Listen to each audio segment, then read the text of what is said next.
This is the Prayer Culture Podcast, where we talk about building prayer into the lives of Bible-centric churches and individuals. I'm your host, Michael Green. I have a background in missions to the Islamic world, as well as being the founding member of Turamore, a ministry that is dedicated to developing a deep culture of prayer within local churches and communities. My co-host, Patrick Rowe, is a board member of Turamore, as well as being a longtime church planner in the greater Houston area and Thailand. This is the Prayer Culture Podcast.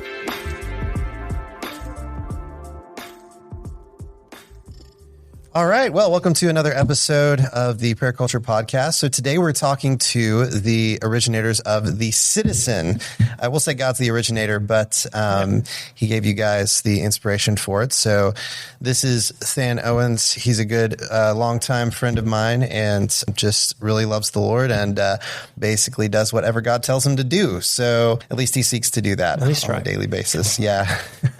And Josh has been a worship leader in multiple churches, has been involved in a lot of stuff God's doing. And so I know currently you guys do churches in College Station, like house church stuff. And so The Citizen, just a little bit of an intro, and you guys can add to this, but The Citizen is basically a holistic ministry for the community of Nacogdoches that if I understand correctly, is designed to break spiritual bonds and physical bonds on people and bring them together. And financial bonds. Okay. Mm-hmm. Awesome. Yeah. It's supposed to be the holistic restoration of a human, basically, as we submit to Jesus and as we continue to walk as his followers. What does that look like? It looks like holistic restoration where every aspect of the human is changed. So we boiled it down to three things. The first one being spiritual. So what does that look like spiritually to be in submission to Jesus? And then second is physical restoration, because your body's actually the way that you take your will that has now been submitted to Jesus, and it's the way that you actually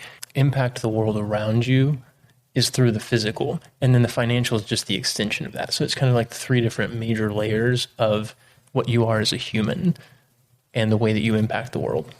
Okay. Yeah. Awesome. And we were joking a little bit today, but we'd say God, guts, and gold. Those are the three things that we focus on. Awesome. Yep. So tell me first what inspired this whole thing. Yeah, absolutely. I would love to tell you a little bit of the story. Go for it. It kind of started with two stories, and then as the two stories collided. First, Than and I, we've known each other for a really long time, since 2011. But I don't think the idea really came to Than or I until maybe, you say 2017? 2017, We've been 2018? kicking around something like 2014, 2015. Yeah. Mm-hmm. To where Than, he felt like he was supposed to have a home, and on the side of this home was supposed to be like a house of worship and prayer. Mm-hmm. And at first I was like, well, that's a really kind of bold idea. How does, Andresa like that idea? How does your wife think about having people coming in and doing worship and prayer services right next to your house? I can understand a little bit, one day, maybe another day, another week. But how do you do it and have that open all the time? And then at that time, I was developing and pouring into a worship ministry here in Nacogdoches. And I thought in my mind, hey, I could probably come and lead a few of those worship and prayer times at your house if that opens up. And so he was, fun stories. We'd be just going and getting some lunch, and he'd go, oh, you want to go buy this new house that I saw? Let's go look at this house and see if this is a good house for us. Let's go look at this property. This property, look, we could have, our home could be right here. The worship and prayer room could be right here. And I was like, oh, this is kind of a sketchy house. Man, I don't know if you want to buy this. It's a little sketchy. And he's like, but I'm going to go try. I'm going to go to the bank. I'm going to see if I can get a loan for this house. And so that was happening. And as Than was continue just to kind of push forward, hear the voice of the Lord, test, each door that was kind of in front of him. The worship ministry that another worship pastor and I were developing was beginning to grow, and I was like, oh man, this might actually become something. We might actually have enough worship pastors in our group to actually pull off a pretty, I would say almost like a 3 to 4 days a week type of a worship and prayer kind of opportunity. And then as those things kind of began to grow, I was released from a church here. And when I was released, it did a lot of damage. But from that, we kind of stepped into, okay, well, without hurting anybody and splitting any churches, can we actually bring these two ideas together and begin to kind of create the citizen worship night, where we have a bunch of people here from the community who can come in and can find healing and can worship and meet with the Lord and come from different churches, and then have enough people to come and to lead those worship and prayer times. And so that's kind of how the story of the citizen came to be. Yeah, and for my version of that story is a little bit that I graduated college in 2015, and I was working in one of the departments, and they started doing this livability study. I did not want to continue living in Nacogdoches at the time. And I don't live here now, actually, which is kind of funny, but they were doing this livability study, and just the amount of poverty and the amount of like brokenness and all these different things, I was like seeing the numbers, and I was just like, wow, what is this? And so I was praying about it. I was talking to the Lord about it, and he just started to, over a series of, 3 or 4 months, he just kind of started painting this picture as I was kind of leading up toward graduation of what it looks like for like holistic restoration. And he started telling me like, I want to focus on worship. Like that's the thing. And then from that, there's these other pieces that will follow, but everyone wants to focus on the financial. Like that's the way that most people, whenever you're trying to fix something, like people come in and they try and fix the financial things, not focusing on me, because I'm actually the source of all life. And I started to realize, like in East Texas, and I've known this because I grew up in East Texas, one of the things that you start to see is that there's so many different churches, but they aren't working together. And so one of the reasons why Josh and I, like one of the things we were talking about, what Josh, I think, kind of alluded to, is he had worship leaders from, I think probably 10 different churches that were all gathering together once a week. And we're talking about how do we lead worship together. And so there was like already kind of this unity thing. And so as we were moving forward, that became kind of the idea of like, hey, could we get all these people together? Could we bring from across a city, an entire city, different worship leaders together? Because they all have a heart for the same thing, which is to draw us closer to the Lord and to create space for that. Not saying that pastors don't, but there's just a little bit different viewpoint that they're coming at. So the pastor is usually looking at after the church that they're over, whereas the worship leader is looking at how do I get these people and give these people an opportunity to actually worship. Right. Yeah. Right. Use their talents. Mm-hmm. Yeah. So I got a little lost on one part. So you were saying that focusing on the Lord as opposed to money as kind of the primary first thing. So do you feel like prayer is kind of the baseline part and then it grows from there? Is that how you kind of think of it? Or I don't know. How do you kind of think of that playing out with prayer in terms of where does that fall in the spectrum? Yeah, so I would say this, that we actually went through, and when we were trying to come up with this idea, we actually came up with kind of a definition of what we meant whenever we talked about worship. And what we came up with is that for us, when we're talking about worship, it means that it is a response. Worship is a response that results in a lifestyle of humble devotion to Jesus and requires walking in grace and encouraging others to walk in their giftings. In worship, we are joining into the song of creation. And I think prayer is a piece of worship. It's part of that connection piece where we are talking to God. And it's really not that complicated. Like we like to overcomplicate it, but it's just we're talking to him. And then I think one of the things that gets missed out on is that he actually talks to us too. And he actually, it's a conversation back and forth. And sometimes he does that through scripture. And then sometimes he does that through thoughts, and he gives us thoughts, and he actually speaks to us. And I would say that probably happens a lot more than we think it does.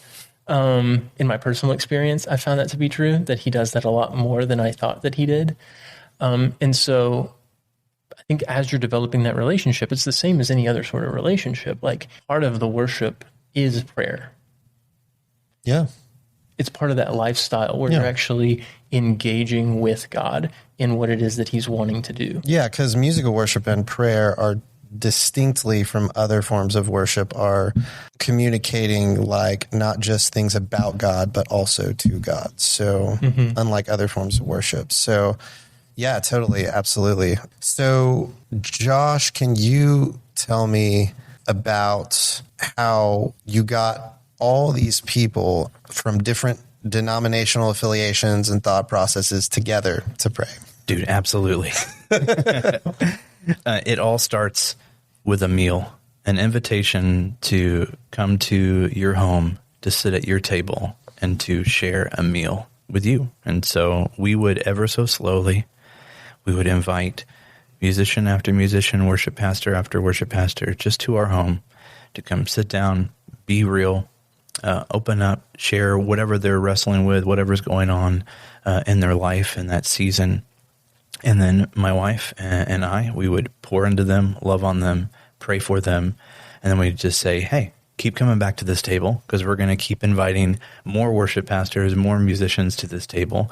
And we want this to be a place where we can come and be real and pray for one another and know that we don't have to all go to the same church. We can go to different churches and we can be friends and we can pour into one another and we can share our musicians and not be all, jealous about it. But truly it all started with a meal, opening up the home, which is kind of the first thing that is called of men who want to, be leaders in the church and be leaders in the body, right? Is to open up your home. And so that's where it starts, opening up your home. That's good. And I just want to say, Josh has done that super well. Like, I've seen that played out in so many different ways. And I would say that was one of those groups where I didn't always go to it because I wasn't a worship leader and I was in a part of other small groups, but you would go in and you would walk into the room and there would just be 30 people in this room, all of them from different churches, like just worship leaders. So you'd have drummers and you'd have guitar players and just a bunch of people who were just hanging out.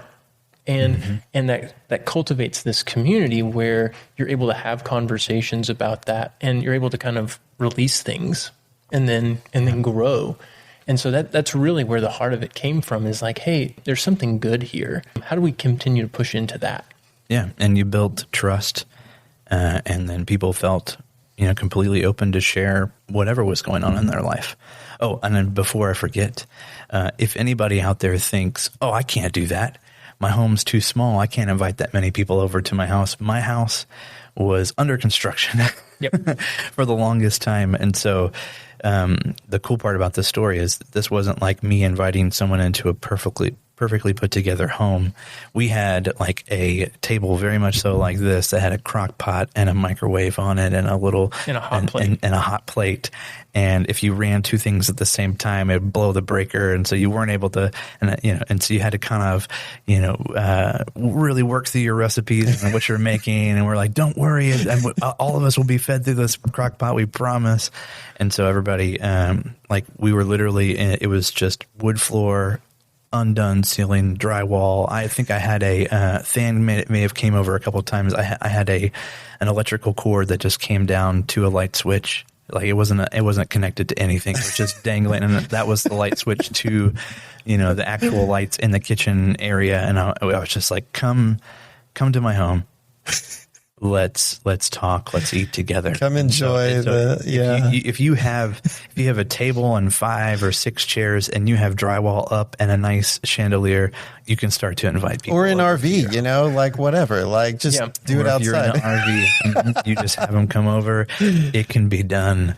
It starts with opening up the table and placing food down and eating and just talking and then being intentional in that time to pray for the people there. Yeah. That is so good. I had that experience when I was in Africa. It was real hard to invite people in because it was really dangerous to do that. God was like, nope, you're going to live on the Islamic side of town and you're going to invite people into your home. I'm like, okay.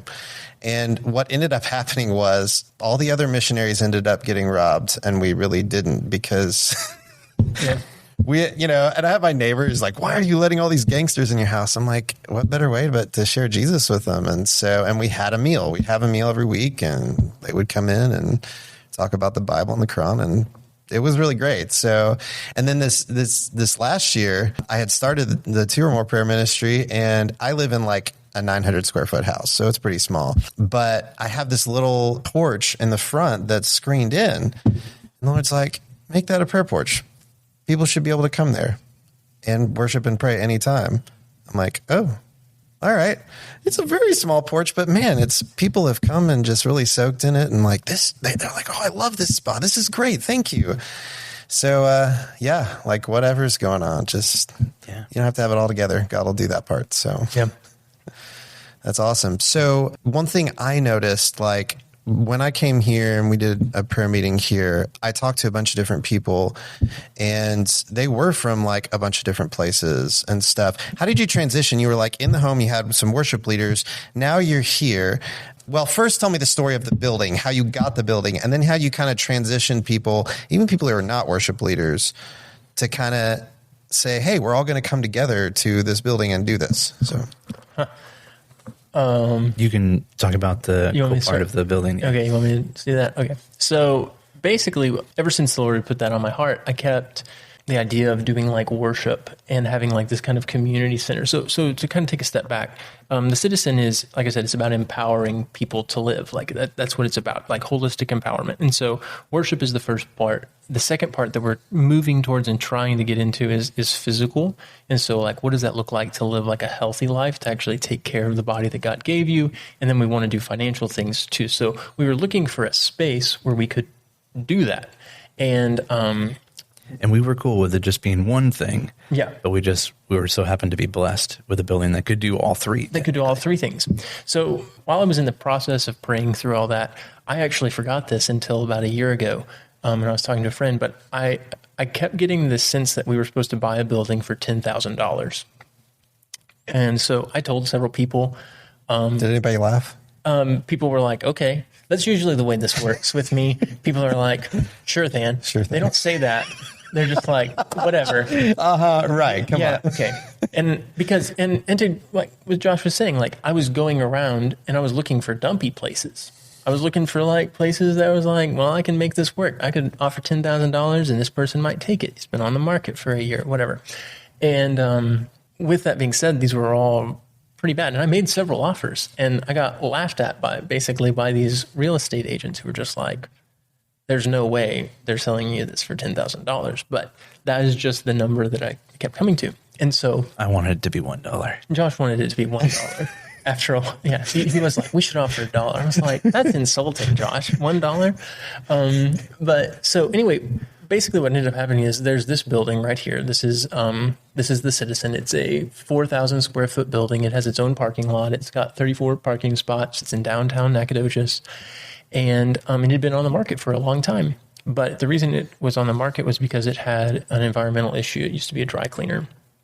And so because of that dry cleaning, basically no one wanted it because of the liabilities and stuff. And so we were praying about it, and we found an avenue to where we could get it cleaned up. And so we went in, and the building, like I said, is worth probably about $400,000 in like top shape. At least it was at that point. It's probably worth more than that now.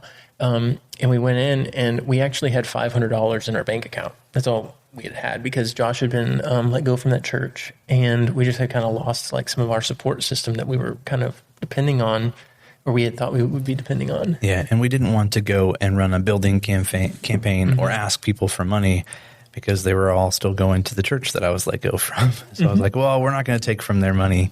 Yeah. We're not going to try to, split a church. Yeah. And so we said, let's just move forward mm-hmm. and see what the Lord's going to do. And see what the Lord does.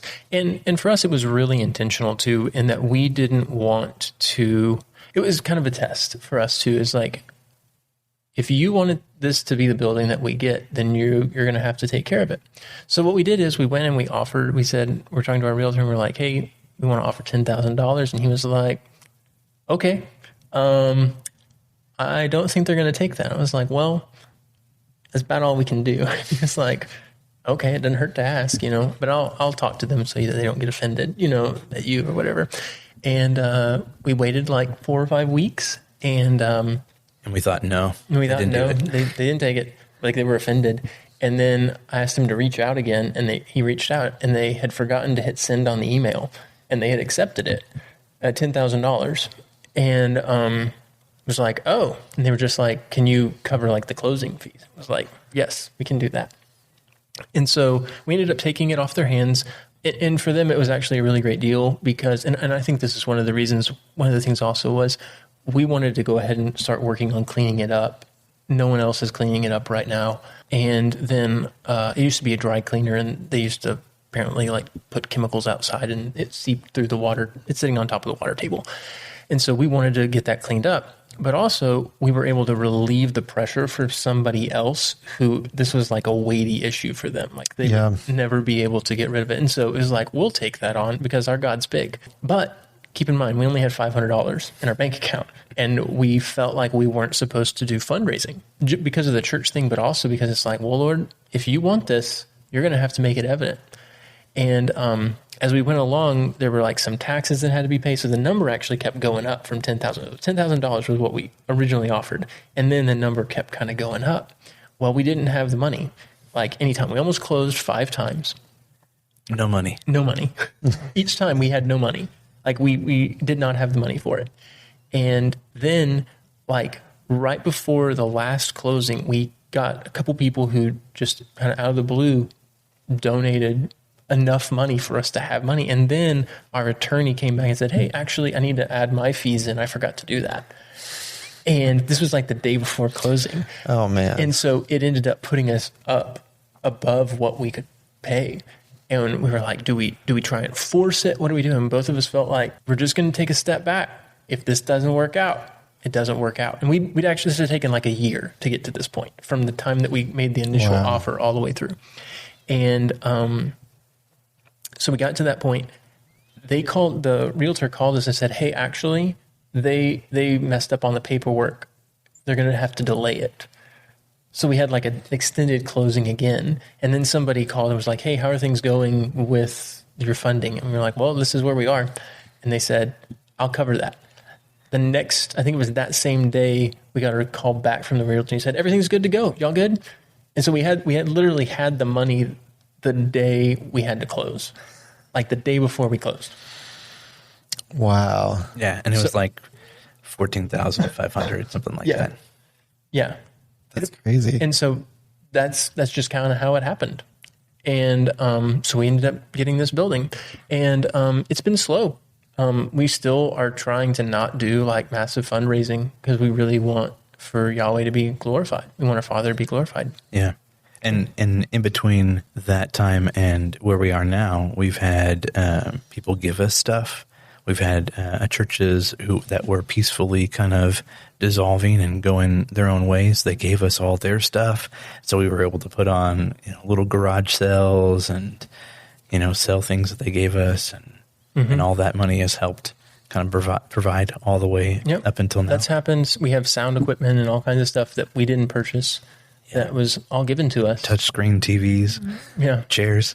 So this table. Yeah, like basically we got all of this stuff, and it just like the Lord just provided for us. And so the last 2 years honestly have been pretty rough because we still we have people who are donating, but it's just we've been waiting on the Lord to provide. And that's really a hard place to be. Waiting on the Lord is not easy, but it's definitely worth it. And a lot of people will try and tell you ways that you should do things. And I think that's partially like the relationship aspect that we were talking about earlier is like part of the worship is that you actually get to know your Father. You actually get to know who he is, and you get to know his character, and you hear his voice. And then when he tells you something and you're like walking with him, like you're walking with him. Yeah. And this is what we're supposed to be doing. I feel like it's been like a little bit of a wrestle within the relationship. What's supposed to happen in this season? Are we supposed to push?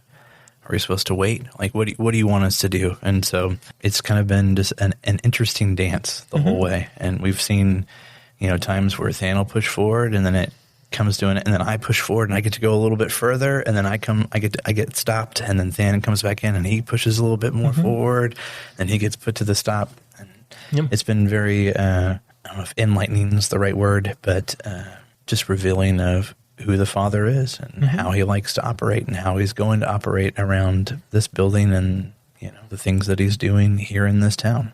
Yeah. So. And I mean, part of that story is also like right after we bought the building, Josh moved. Like 2 weeks after. Come on, Josh. He moved to Brian for a job. Then like, I guess within a year, our other board member, he moved to Brian, and then I just moved to Brian. So we don't even live here. None of us live here. But part of the thing, so the Citizen is not just about Nacogdoches. It's actually about East Texas, and it's about like Texas as a whole. There've been a lot of, depending on who the audience is for this, just letting you know, like I believe prophecy happens. There's been prophetic words about Nacogdoches that they're from lots of sources about like God's going to do something here and it's going to spread. There are things that are unlocking that I think have potential to make huge differences in the spiritual realm. I don't know how else to say it than that, but our entire goal is not just Nacogdoches, but like holistic empowerment of people like all along Highway 21, which is called the King's Highway. And it's El Camino Real. And so... Yeah. And as things happen in the spiritual, then they will begin to change in the physical. Awesome. Great. Well, thank you guys for coming on. That was just really enlightening. Man, we're going to be praying into the Citizen, just that God would bless you guys and provide so that you can bless others spiritually and physically. And I've loved my time with y'all, and I've really enjoyed the last time we did a prayer meeting here. It was really great. Come on. Oh, and just before we close, the way how you get many people in the door, different people in the door, is you just keep it about Jesus, and you just keep it about talking to him and being in a relationship with him. And so when people come here, they know we're not bringing denominational things in the door. We're just simply coming here as one body, loving Jesus, worshiping the Lord, and then asking him for the things that we need. Yeah. And so that's how you keep it. That's Ephesians, right? One body, one spirit. It's simple. Yeah. And if you can keep that kind of simple rule, and then anybody can come. Yeah. Young, old. Yeah. If the fear is not there, if people can say, okay, like God is not a God of fear. I'm not going to be afraid of being led astray or whatever, but like, hey, we're just going to come pray together. And if I have the Spirit of God in me, I'm going to have discernment if something's going awry. So I'm not going to worry about that. I'm just going to come with other believers and we're going to pray, and God's going to do stuff. Yeah. Yeah. And one of the things too is like for our worship nights, we have really intentionally tried to not have it be like one person. So Josh doesn't lead every time. We try and actually rotate through so that it's not about us. Like that's the whole point. It's not about us. That's why it's called the Citizen, is that it's not about us. It's about him and it's about others. Yeah. Yeah. It's awesome. Come on. And if you do want to partner with us and help solve this chemical bubble underneath our property, you can go to thecitizennac.com/partner with us, and you can help us. Thecitizennac.com. Yep. That's included in the description of this episode. Come on. All right. Thanks, Michael. You're welcome. All right, guys. Well, thanks for joining us for the podcast, and we'll see you next time.